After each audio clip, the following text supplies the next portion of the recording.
अमरीकी सदर Donald Trump और अफगान तालिबान के दरमियान तू मैं बागराम को लेकर एक बार फिर लंदन में क्या पीएमएलएन शहबाज शरीफ का शो पाकिस्तान तहरीक इंसाफ ने फ्लॉप कर डाला और साथ साथ इजराइल के खिलाफ एक और बड़ा झटका। ब्रितानिया, ऑस्ट्रेलिया और कनाडा ने फलस्तीनी रियासत को तस्लीम कर लिया। लेट अली शो यू के इस एपिसोड में आप सबको खुशामदीद। Do like, subscribe and share this content. बात शुरू करते हैं एक ऐसे मौजू से जिसको हम पिछले कुछ दिनों से फॉलो कर रहे हैं, बागराम एयरबेस। और बागराम एयरबेस को लेकर अमरीकी सदर डोनाल्ड ट्रंप ने एक बार फिर बहुत ही तहलका खेज इंकशाफ किए हैं कि हमारे मुज़ाकरात चल रहे हैं, लेकिन अगर हमें ये एयरबेस दिया नहीं गया तो तालिबान के लिए मुश्किलात हो सकती हैं। पहले सुने डोनाल्ड ट्रंप क्या कह रहे हैं, फिर बताता हूं कि अफगान तालिबान का क्या मौकफ है। Are you asking President to rule out U.S. boots on the ground to get Bagram back? We won't talk about that, but we're talking now to Afghanistan, and we want it back, and we want it back soon, right away. And if they don't do it, if they don't do it, you're going to find out what I'm going to do. So you want तो ये थे अमरीकी सदर Donald Trump, कह रहे थे कि हम चाहते हैं कि हमें फौरी बागराम एयरबेस वापस दिया जाए। अब मैंने आपसे पहले भी जिक्र किया था बागराम एयरबेस की कवरेज जो मैंने की थी अंदर जाके, उसको भी चलाने की थोड़ी कोशिश करूंगा आपके लिए प्रोग्राम के अंदर, मगर अफगान तालिबान का स्टेटमेंट इसके ऊपर आ गया है। उनके तर्जुमान या उनके लीडर्स क्या कह रहे हैं, मुलाहिजा करें।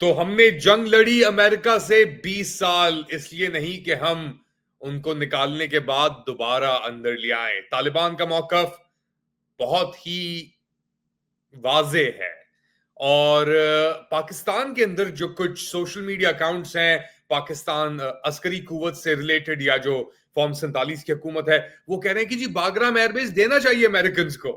ये इन लोगों का हाल है। इमेजिन करें आपके अमेरिका चाह रहा है ये बेस चाइना को देखते हुए और अपनी एक बार फिर जो रीजनल हेजेमनी है उसे मजबूत करने के लिए।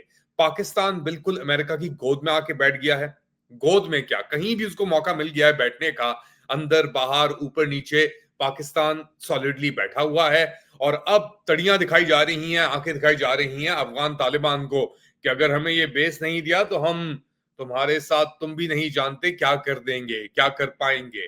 तो इस माइंडसेट के साथ जहां पे खूनी जनूनी एक पाकिस्तानी जर्नैल बैठा हुआ है दूसरी तरफ, जिसको सिर्फ अपने इक्तदार और अपनी एक्सटेंशन और अपनी सियासत चमकाने की पड़ी हुई है, पाकिस्तान के अंदर तितर, यानी अभी अजान का ये इन्होंने किया मिशन नूर।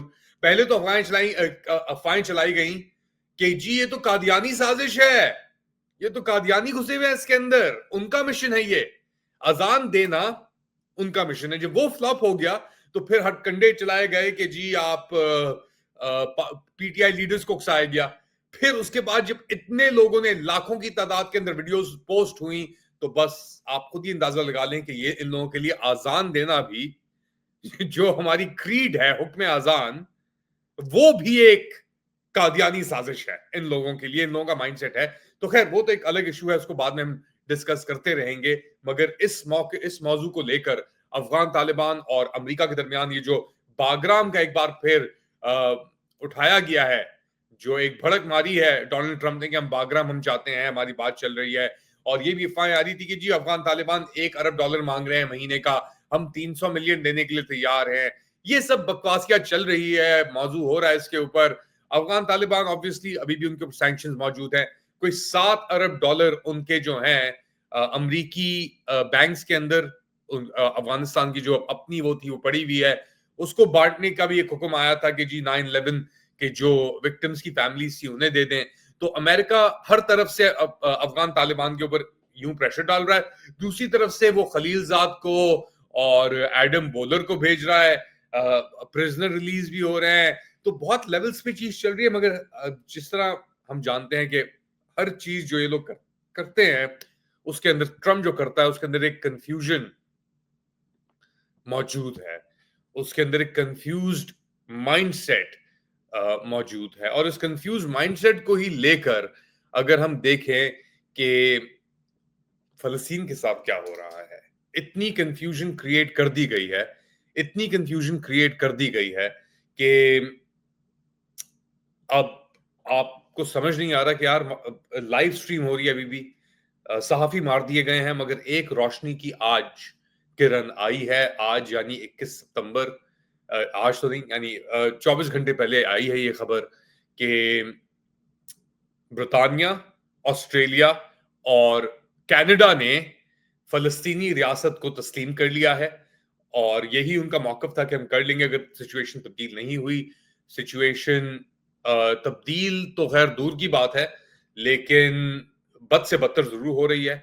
रियासत को कबूल करना, सुने ये अपना एक्चुअली कियर स्टारमर ब्रितानवी जो वजीर आजम है, एक हार्डकोर ज़ायनिस्ट हैं, ये क्या कह रहे हैं। So today, to revive the hope of peace and a two-state solution, I state clearly, as Prime Minister of this great country, that the United Kingdom formally recognises the state of Palestine. तो कियर Starmer, mark Carney और prime minister Albanese जो Australia के हैं, उन सब ने आज आके अपना मौकफ सामने रख दिया कि हम फलस्तीनी स्टेट को रिकॉग्नाइज करते हैं। ये एक प्रोसेस की शुरुआत है। फलस्तीन के ऊपर अभी भी इजराइल का कब्जा है। ये एक प्रेशर टैक्टिक के तौर पे इस्तेमाल हो सकता है, मगर ये नस्ल कशी जो चल रही है फलस्तीनियों की गजा के अंदर, उसको नहीं रोक सकता। और यही एक बहुत बड़ी चीज है कि उसको ही तो रोकना है, उसी बर्बरियत, उसी नस्ल कशी को तो रोकना है। अब वो उसको आप एक तरीके से, ब्रिटानिया भी वेपन्स भेज रहा है, अभी तक सर्वेलेंस लाइट्स चला रहा है और कह रहा है हम इनको रिकॉग्नाइज करते हैं, और नस्ल कशी को रिकॉग्नाइज नहीं कर रहा। जो जेनोसाइड हो रही है फलस्तीनियों की, जिसको अब यूएन के वर्किंग ग्रुप ने भी आके कह दिया है कि जी ये तो नस्ल कशी है, इसके अंदर कोई दो टोक चीजें नहीं हो सकती, उसको आप रिकॉग्नाइज नहीं कर रहे। चाहे वो कनाडा हो, चाहे वो ऑस्ट्रेलिया हो, चाहे वो ब्रिटानिया हो, आप कह रहे हैं कि हम फलस्तीनी रियासत को रिकॉग्नाइज करते हैं। बचेगा क्या फलस्तीनी रियासत को रिकॉग्नाइज करने के लिए अगर ये सिचुएशन है, ये सूरत हाल है? तो बहुत बड़े सवाल हैं इसके ऊपर अब। और अब इसके बाद क्या होगा? क्या ये इजराइल को रोक देगा अपने कत्ल और बर्बरियत से, वो जो कर रहेगा फलस्तीनियों की?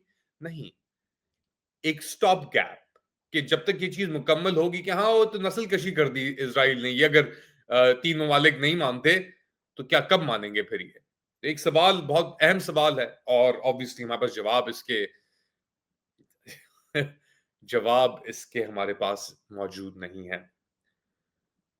मगर एक चीज का जवाब हमारे पास जरूर आया है, और वो है जो लंदन के अंदर पाकिस्तान के फॉर्म 47 के वजीर आजम, जो एक अपनी पर्सनल कैपेसिटी के लंदन गए हुए हैं अक़वाम मुत्तहिदा के इजलास पे जाने से पहले, जहां पे अपेरेंटली, मैं फॉर्म 47 के प्राइम मिनिस्टर शहबाज शरीफ की बात कर रहा हूं, जहां पे अमेरिका में इनकी एक ग्रुप मीटिंग मुस्लिम ममालिक के जो लीडरान हैं उनके साथ ट्रंप की होने वाली है, गजा को लेकर, ईरान को और इन सब चीजों को लेकर उनकी मुलाकात वहां पे होगी, या इम्कान है उस मुलाकात का होने का। मगर उससे पहले उन्होंने लंदन में पिट स्टॉप किया, और यहाँ पे निजी होटल के अंदर लंदन के बाहर एक लाइन भी लगी, बड़ा एहतमाम हुआ कि जी शायद जो फील्ड मार्शल है वो भी एक अपना एक नजराना पेश करेंगे, आएंगे।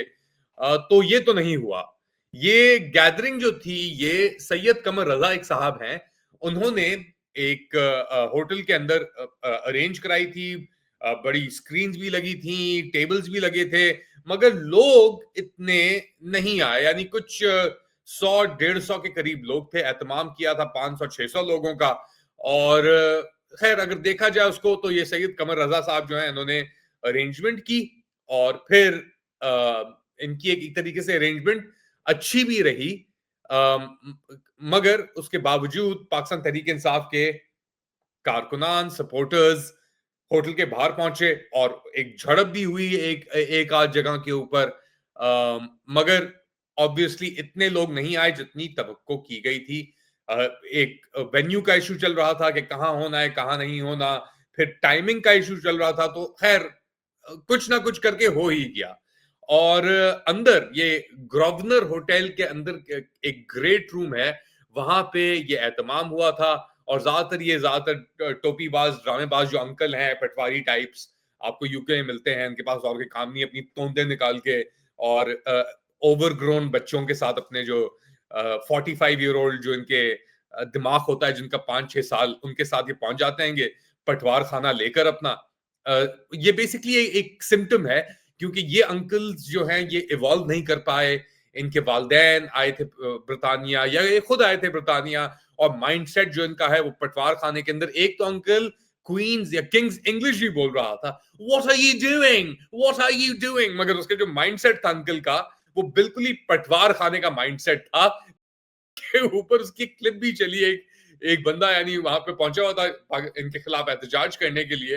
तो उससे वो बात कर रहा था, यू कैन टेल कि even if these people have the king's English, इनका माइंडसेट जो है उसके अंदर basically, and that's what makes a patwari in the UK. If you've been to the UK, you know exactly what I'm talking about. And बहुत बड़ी divide आ गई, क्योंकि जो इनके अपने बच्चे हैं वो इनको कहते हैं कि आप पागल हो गए हैं क्या, आप किस चीज को आप लोग सपोर्ट कर रहे हैं। अच्छा, तो क्या हुआ इसके अंदर, ग्रोवनर के ग्रेट रूम के अंदर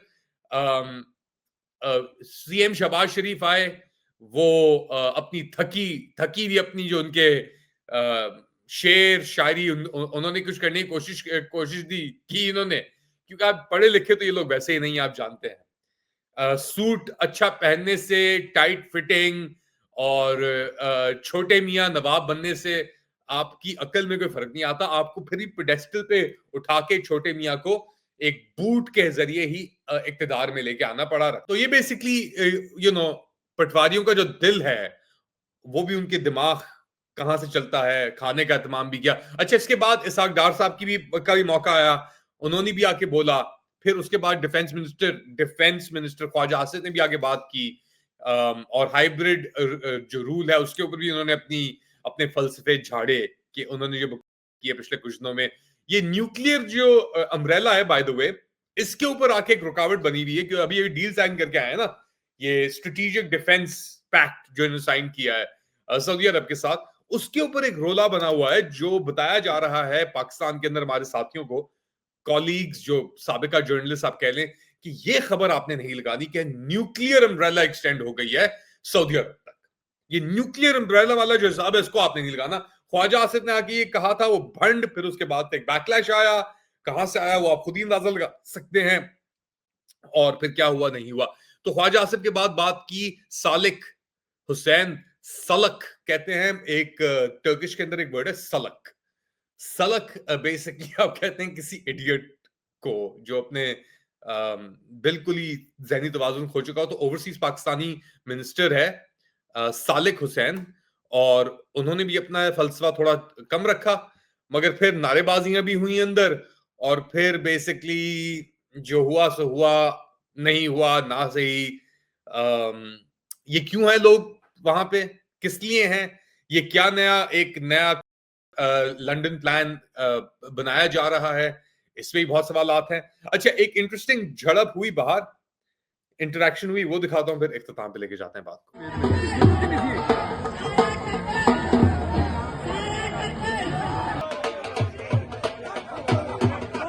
तो ये थे सीन ग्रोवनर होटल लंदन के बाहर, और अंदर वो आपको मैंने बता दिया। आप लोग क्या समझते हैं क्या हो रहा है?